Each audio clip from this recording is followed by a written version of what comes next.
Hi, it's Bruce again, back with the third and final video in this series on weight loss. Quick recap of what we have covered so far. We spoke about the energy balance equation, calories in versus calories out, and the fact that you need to be in a calorie deficit in order to lose weight.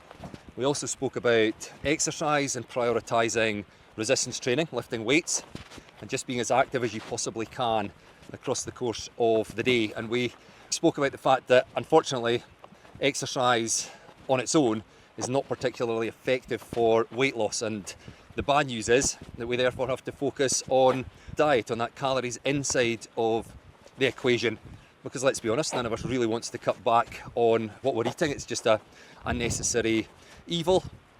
But the good news is that anything works. If we think back to that calories in versus calories out, anything that we do that creates this calorie deficit that we spoke about can be successful. So literally any diet, doesn't matter whether it's low carb, low fat, paleo, carnivore, keto, cabbage soup, they will all work as long as they put you in a calorie deficit. So the beauty of that is that you can essentially create your own diet, one that includes foods that you like and that is therefore sustainable, because that's one of the other principles that I maybe should have touched on in that first video, that it's all very well trying to lose weight over a short period of time, but one of the big issues with weight loss is that most people, unfortunately, put the weight back on again. And I think one of the ways of avoiding that is to create a diet which is sustainable, one that you enjoy and you're happy to continue. So let's think about how to set it up. So calories is the key, getting that right. Now, there is nobody that can tell you exactly how many calories you should be eating. There are a number of equations that you could find online to work it out for you. I provide all my clients with a quick start nutrition guide which does the calculation for them, but even then I know it's not accurate first time out and that there will be some experimentation needed. So be willing to experiment and don't expect that whatever equation you use will give you the right answer first time. So once you've got that right, the next thing you want to focus on is protein. So you don't want to make calorie restriction any harder on yourself than it needs to be. So you don't want to feel hungry all the time. And one of the great things about protein is that it makes you feel fuller for longer. And the other thing we spoke about in the last video is that we don't want to lose muscle tissue when we diet. The main way that you have for holding on to muscle tissue is lifting weights, but eating adequate protein will also help there as well. So that's the next thing I would do after calories, is get your protein intake right.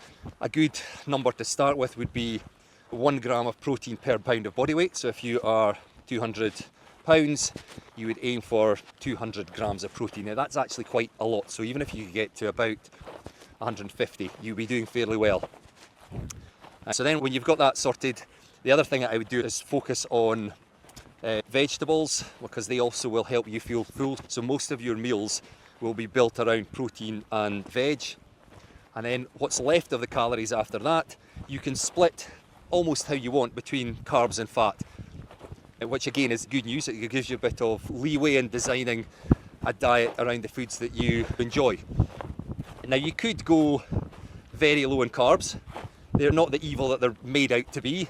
So essentially a keto type diet, not my cup of tea. I enjoy my carbs too much, but you could do that if you wanted. What you shouldn't do is go very low on fat. You need a certain amount of fat in your diet from a health perspective. So play about with carbs and fat within reason, and also within that overall calorie allowance that you've calculated for yourself.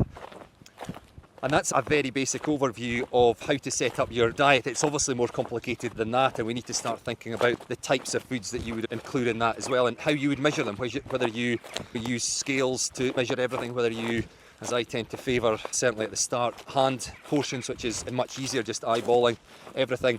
So there's much more that we could talk about, and I have written an in-depth blog on this. I'll post a link to that, so please do have a read. If you have any questions, please ask.